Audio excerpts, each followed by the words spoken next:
Hi Sagittarius, this is your mid-May reading.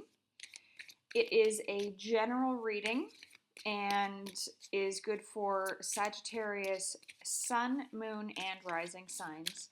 I do encourage you to watch all of those because this is a general reading and will probably not resonate with all Sagittarius sun signs. I want to thank you all for watching, liking, sharing, subscribing, and commenting on the videos. I really, really love the feedback that I get, and it just makes me want to continue with what I'm doing and trying to help as many people and reach as many people as I can. Okay, Sagittarius, let's see what mid-May has in store for you.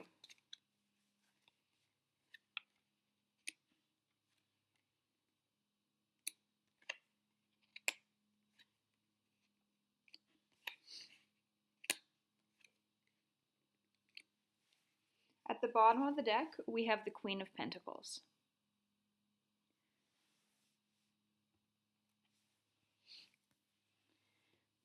So to start off with, we have the Star,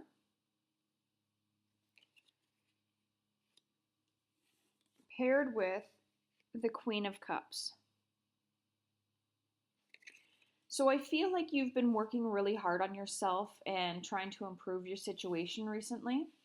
Um, you may have recently gone back to school or done some courses to really improve yourself and your situation. You may have just started learning about astrology, tarot, all different forms of divination. And you may be looking at it as a way to figure out your path in life. I feel like there's a very much an emotional connotation to this as well. The Queen of Cups may represent you in this situation, someone that's really looking for emotional fulfillment, looking for a big change in life and trying to look at things from a different perspective. And I feel like you're on the right track here. I feel as if you are really delving into something that can help you long term.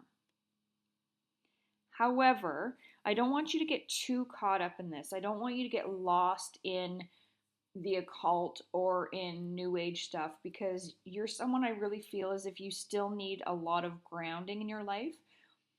You can't rely on fate or destiny to guide you everywhere in life. There is still free will, there is still intelligence, and there is still choice. And I think that you really need to make sure that you're keeping one foot firmly planted in the real world. I mean, it's definitely okay to consult with the star charts and with tarot and all of the other forms of divination that are out there. But I need you to make sure that you're putting it into perspective and making it a part of your life and not making your life a part of it. So we have the Knight of Pentacles, and that's paired with the Ten of Cups.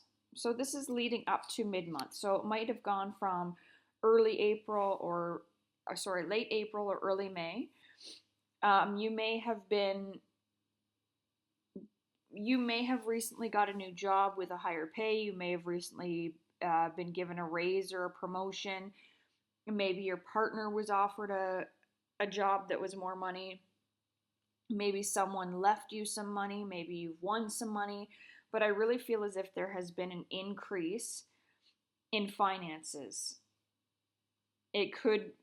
I'm filming this at the beginning of May, so it may be happening right now. But I do feel like this is impacting your family in a good way. I feel like you're more emotionally connected to your loved ones than you have been in a long time. And maybe because you were stressed out or worried about your financial situation. So this really alleviated some of that pressure and worry. So now you're able to actually enjoy the things in life that like the small things in life. You're able to do what you need to do. Going toward the end of May and into June, we have the Chariot and the Ten of Swords.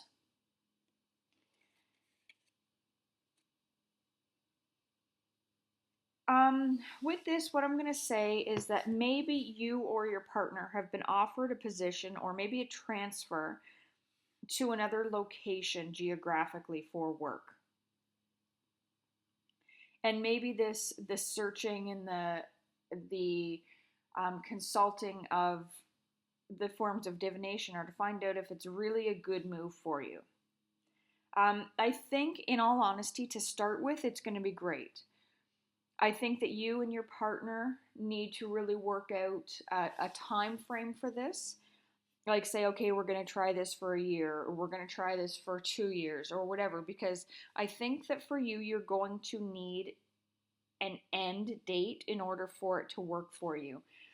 With this Ten of Swords being paired with the Chariot, it's letting me know that it might not work out, which is why I think that if you give yourselves a goal for coming home at a certain date or time, it's going to make it easier, and you might avoid going through this depression or even a possible breakup because of this move. So make sure that you're working together to come up with a plan for this. Don't just jump into it and go. I think that you trying to make a plan is probably the best action for you. But definitely take the good that's coming with this. If it's an opportunity to move to another country, take in the culture, learn the language, try the food, immerse yourself in the opportunity, knowing that this is not forever. But you just need to make sure that you and your spouse are on the same page for this, so that emotionally it is fulfilling for the whole family. I'm going to pull a few cards from messages from your animal spirit guides for clarification, validation, or additional information, and see what comes up from this.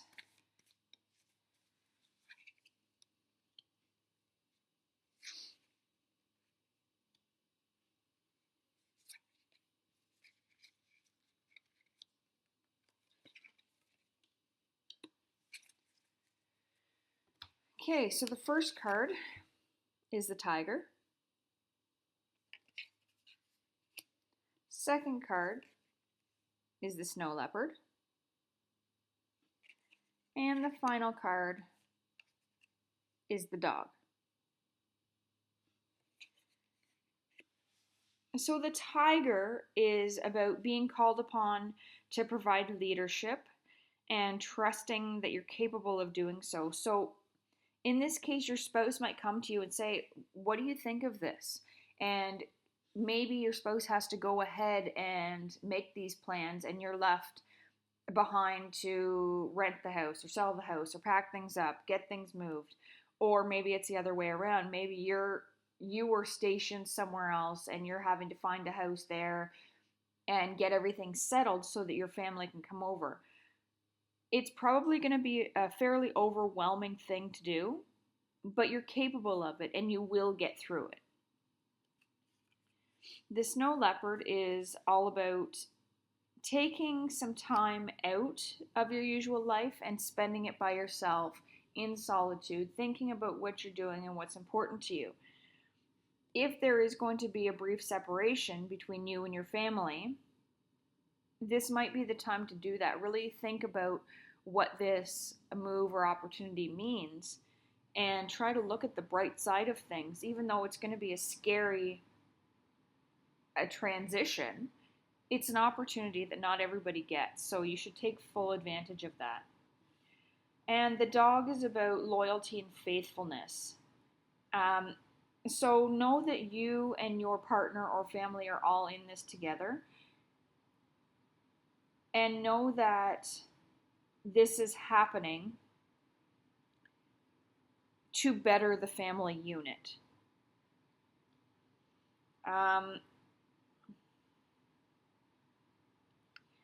But again, make sure that you and your spouse or your partner are on the same page. Don't let other people interject their thoughts and opinions into this. It's not them that's picking up and moving or making a big life change. So make sure that you're just consulting the people that are in this with you directly. Okay, so this was a pretty specific reading. It's not going to be for all of you Sagittarius out there. So if you would like a private reading, you can email me at traveler1230@gmail.com, or you can leave a comment for me and I will get back to you and we can set up a reading date and time that works for both of us. I hope this resonated with at least a few of you, and I hope you're having a fabulous May. I'll see you back here in June.